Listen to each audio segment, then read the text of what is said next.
Hitchcock raconté par Serge Sauvion, aujourd'hui Piège à touristes de George Chesbrough.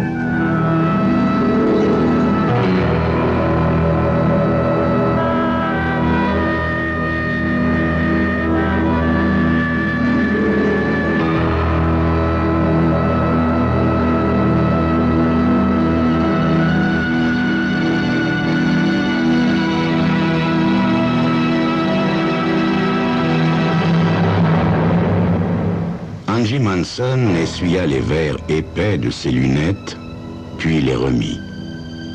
L'épais brouillard tourbillonnant dans sa tête se dissipa rapidement et la vaste étendue de l'aéroport de Madrid apparut. Angie avait eu tout le temps de se familiariser avec les alentours. En effet, 7 heures durant, lui et les autres membres du club Horizon Voyage avaient attendu le charter qui devait les ramener aux États-Unis. Angie avait bien eu l'occasion d'entendre des plaisanteries sur les transports aériens espagnols, mais cet exemple d'inefficacité dépassait de loin ses prévisions. Le bruit courait même qu'on avait dû faire appel à l'ambassade. Une procession de touristes avait pris place dans l'immense salle d'attente. Angie feuilleta un vieux numéro d'un magazine et laissa ses pensées vaguer à ses expériences des 10 derniers jours. Il trouvait normal d'attendre seul le vol du retour. En effet, la solitude avait été son lot pendant tout le séjour. Un mur insurmontable de sensibilité et de goûts différents le séparant des autres. Mais ce n'était pas à ce sentiment de solitude qu'Angie devait sa déception. C'était là une habitude. Mais il n'avait jamais caressé l'espoir qu'une des jeunes célibataires frivoles du voyage puisse se sentir attirée par un modeste employé de banque, petit et frêle et, qui plus est, irrémédiablement myope. Non, le voyage lui-même l'avait énormément déçu. Il gagnait très peu d'argent et ce n'est pas sans mal qu'il avait mis de côté la somme nécessaire à un billet de charter.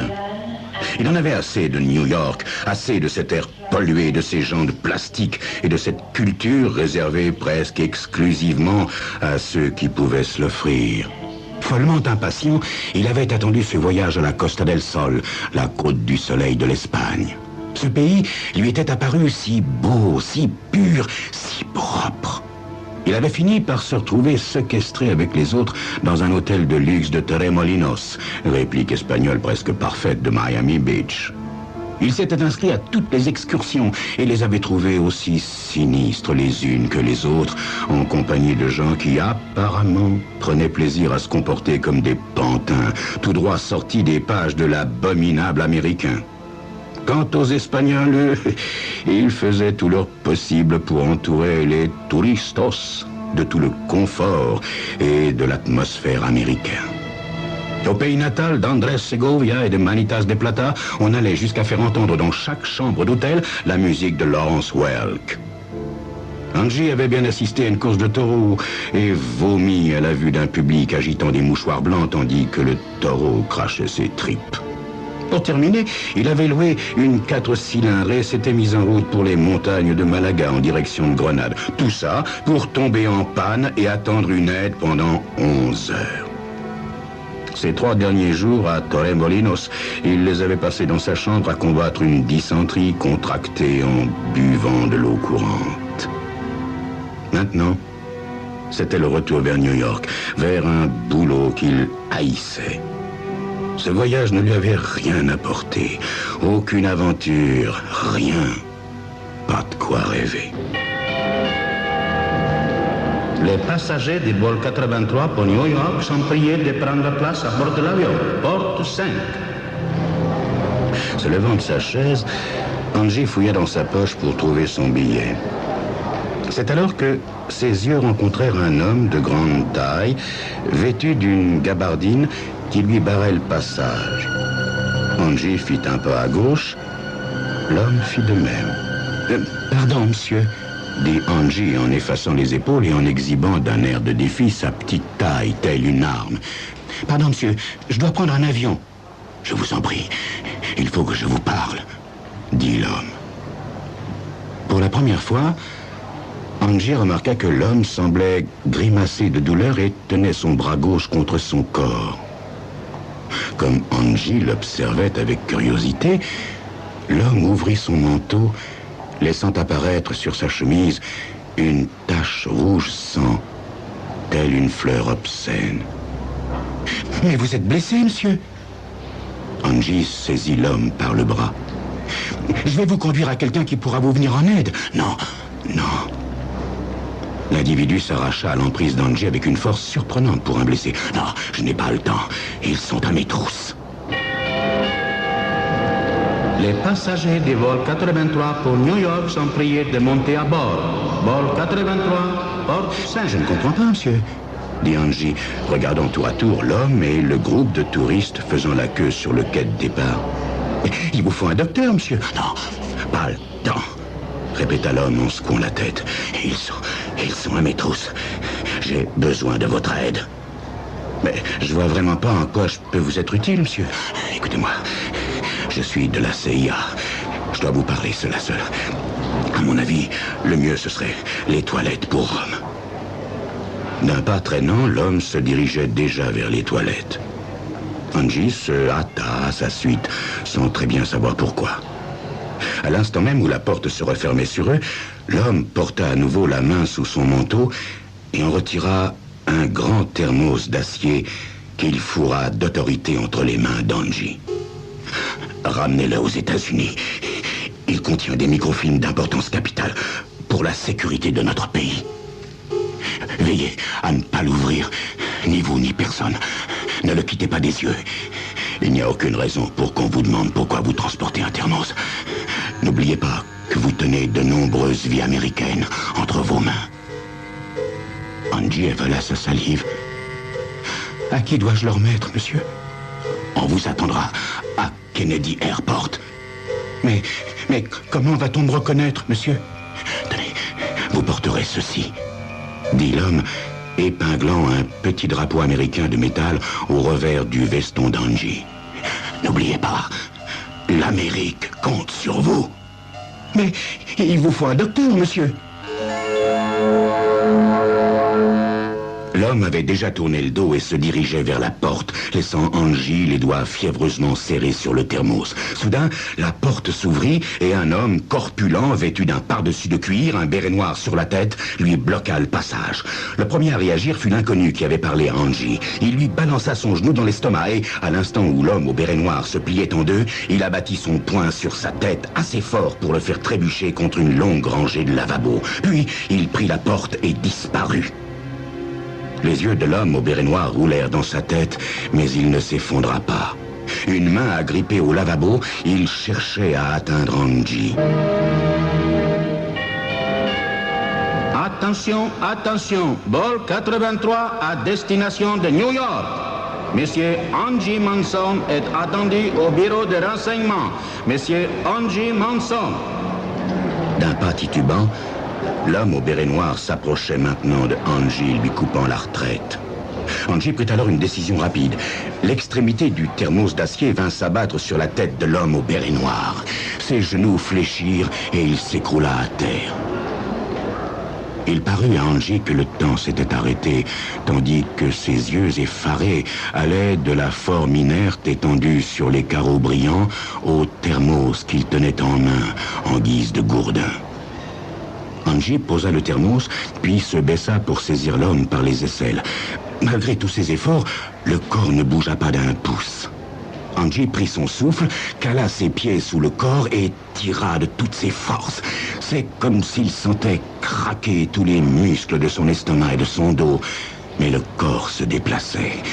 Tirant, soufflant, tirant encore, Angie parvint finalement à le transporter dans une des toilettes dont il ferma rapidement la porte derrière lui.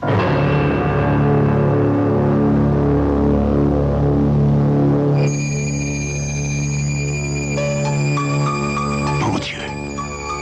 Dans quelle aventure Angie s'est-il fourré? Va-t-il s'en sortir? C'est ce que vous saurez dans quelques instants.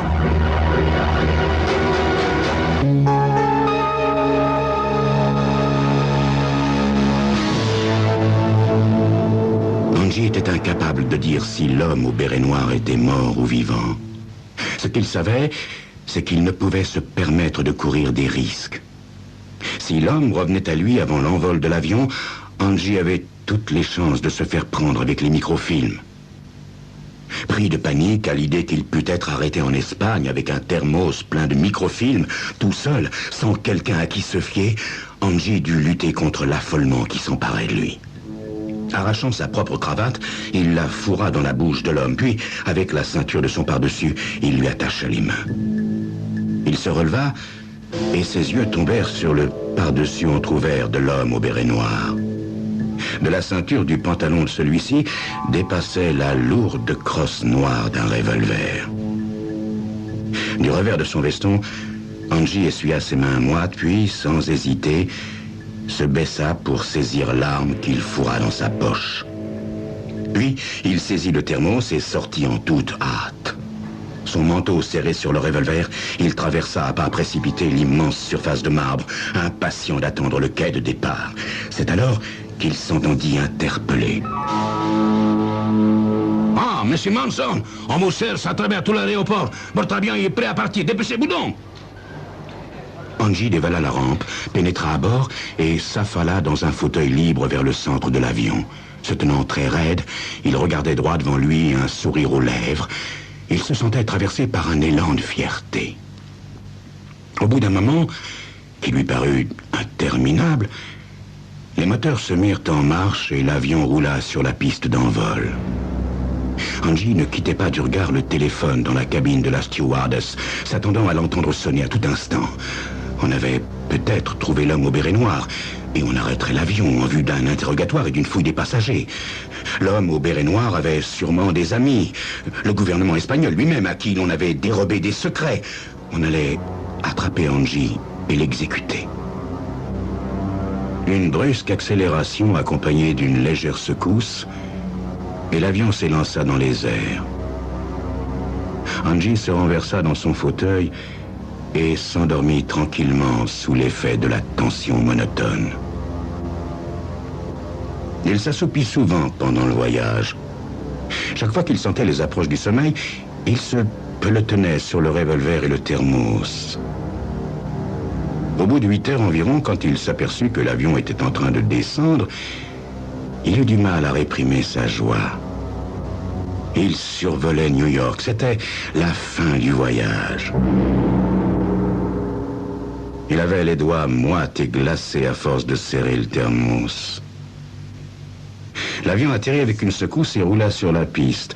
Angie détacha alors sa ceinture et se leva. Le remous des réacteurs faillit le renverser. Les passagers sont priés d'attendre l'arrêt complet de l'appareil pour quitter leur place. Angie se rassit sur le bord de son fauteuil, attendant l'arrêt de l'avion.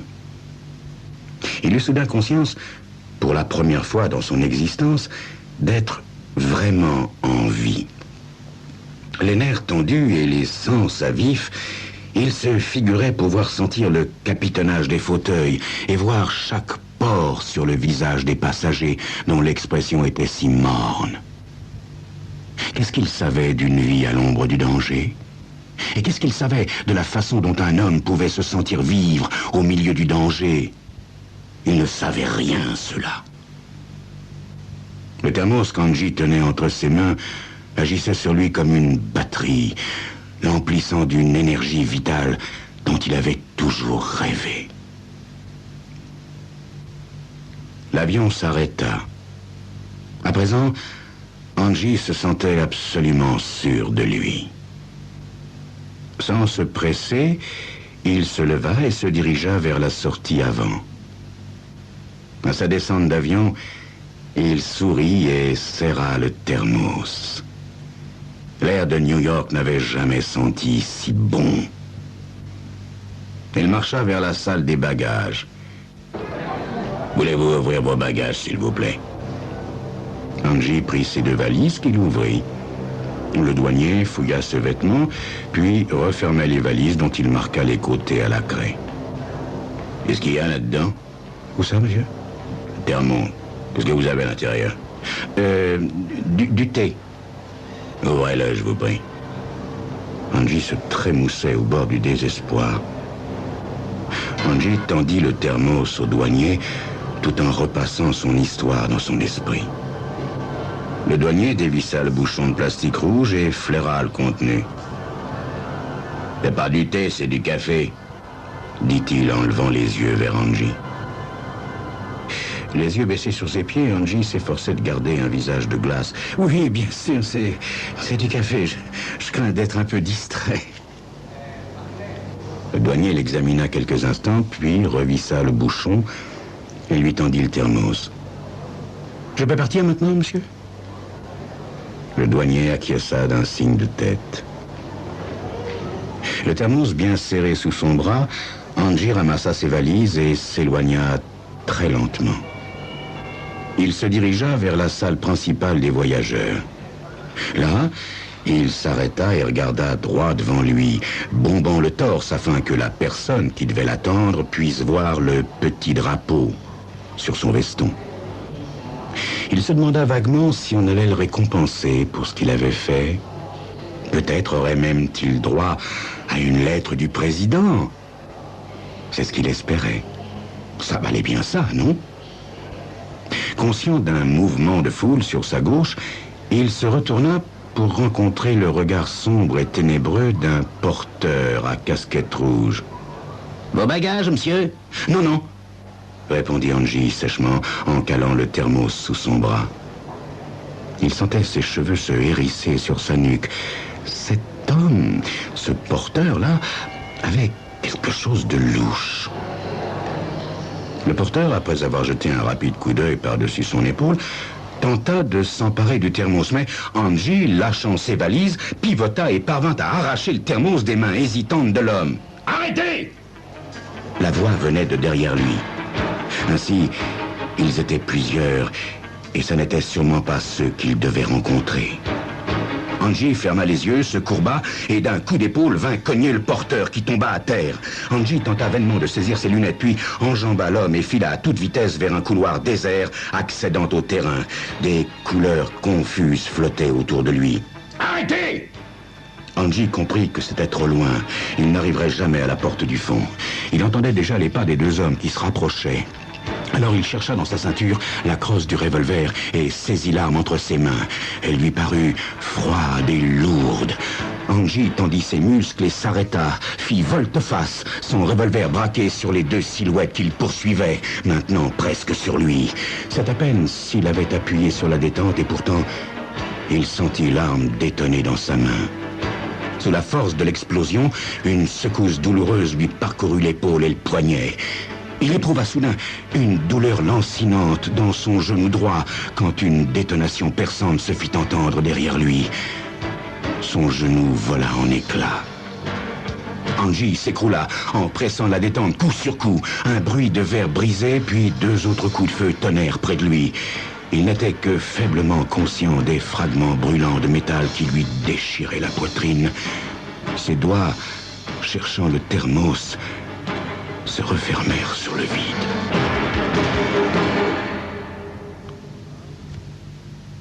« Mort ?» demanda le premier de ses poursuivants. « Ouais, raide mort », répondit l'autre en contemplant la poitrine d'Angie Manson, à présent une bouillie de sang. À le voir, on ne le croirait pas capable d'échapper à Blanchard. Il a l'air d'un employé de banque. Tu vas trop au cinéma, mon gars. Où est Peter? Il est en train de donner un coup de fil à Blanchard. Qu'est-ce qu'il a dit au sujet de la planque? Bah, c'est dans le thermos.